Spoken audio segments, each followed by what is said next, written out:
Assalamualaikum warahmatullahi wabarakatuh. Perkenalkan, nama saya Sonita Azahra, nomor induk mahasiswa 0546218803, Prodi Teknologi Pendidikan. Dan di sini saya akan menyelesaikan salah satu tugas mata kuliah dari mata kuliah Pancasila dengan mengambil subtema yaitu lahirnya Pancasila. Sebelumnya kalian tahu nggak sih, Pancasila itu lahir berawal dari apa?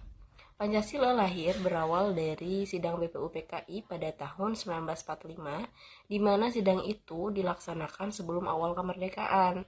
Nah, di sini saya akan menjelaskan bagaimana lahirnya Pancasila melalui gagasan BPUPKI, Piagam Jakarta, dan juga PPKI. Simak video selanjutnya ya. Sejarah lahirnya Pancasila berawal dari pembentukan BPUPKI pada tanggal 29 April tahun 1945 oleh pemerintah Jepang. Tujuan dibentuknya BPUPKI adalah untuk mempersiapkan kemerdekaan Indonesia dan menyelidiki dasar negara yang akan digunakan setelah Indonesia merdeka. BPUPKI mengadakan 2 kali sidang.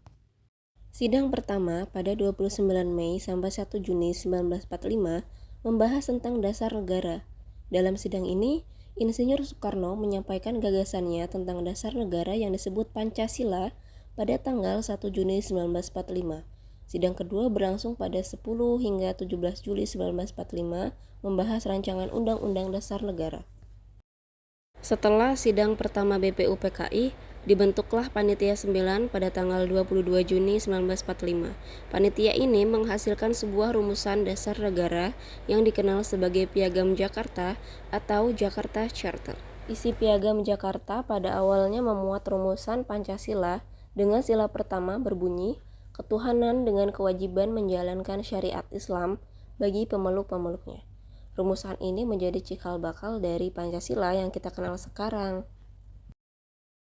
Setelah BPUPKI dibubarkan, dibentuklah PPKI atau Panitia Persiapan Kemerdekaan Indonesia pada 7 Agustus 1945. PPKI bertugas menyelesaikan persiapan akhir menuju kemerdekaan Indonesia. Pada tanggal 17 Agustus 1945, Indonesia resmi memproklamasikan kemerdekaannya. Kemudian keesokan harinya, 18 Agustus 1945, PKI mengesahkan Undang-Undang 1945, memilih Insinyur Soekarno sebagai Presiden dan Dr. Andes Muhammad Hatta sebagai Wakil Presiden, serta menetapkan Pancasila sebagai dasar negara Indonesia.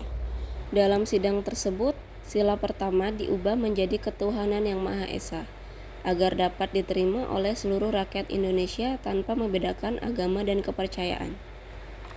Jadi, Pancasila lahir melalui proses yang panjang, dimulai dari gagasan para tokoh di BPUPKI, dirumuskan dalam Piagam Jakarta, hingga akhirnya disahkan oleh PPKI.